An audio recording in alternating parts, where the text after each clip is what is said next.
Buenos días, buenas tardes o buenas noches, mucho gusto. Mi nombre es Víctor Gómez. En este día vamos a revisar un par de análisis que realizamos en dos ejercicios, específicamente el ejercicio 23 y ejercicio 25. En este caso se nos pide calcular las impedancias de ZI entrada y ZO de salida.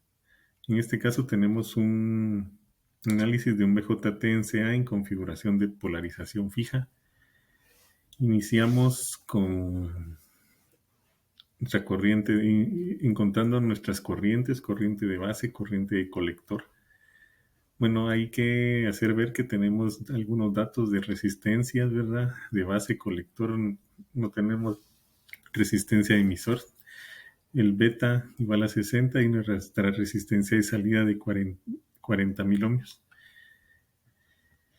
Para realizar la tabla BIP encontramos las corrientes, de ahí tenemos también los voltajes para nuestras resistencias y datos importantes también son RE, resistencia emisor, corriente emisor, y son también aquí los datos que obtuvimos para ZI, nuestra impedancia de entrada, nuestra impedancia de salida, son paralelos, o sea, cálculos paralelos, ¿verdad? Que se multiplica una división entre una multiplicación y suma. Y nuestro factor de amplificación en este caso es de menos 251.28 veces. Entonces eso significa que la señal alterna de voltaje de la entrada es amplificada 251.28 veces a la salida. Y el signo negativo implica que esa señal se invierte. Aquí tenemos nuestra tabla BIP con todos los datos que encontramos. En el ejercicio 25 tenemos un análisis de un BJT-NCA en configuración de polarización de emisor común. Acá tenemos la razón ZI también y ZO es lo que debemos de encontrar junto con el factor de amplificación.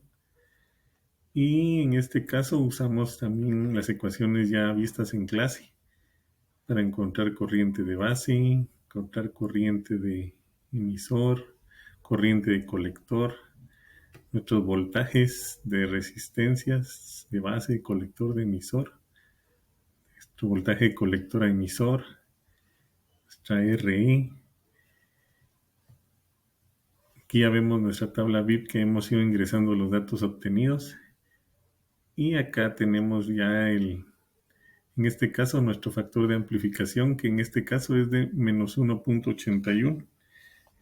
En este caso significa que nuestro voltaje de entrada es amplificado a la salida 1.81 veces y el signo negativo sigue significando que esa señal se invierte, ¿verdad? Entonces aquí tenemos nuestras impedancias de entrada, la impedancia de salida de 115.654 y nuestra impedancia de salida de 2.199.44 ohmios. En este caso hubo un poquito de variación con la tabla que se nos había entregado al principio con ZB. Será importante determinar a qué se debe. Son algunas décimas, no es una cantidad considerable, pero sí tendremos que analizar eso. Muchas gracias por su atención, buen día.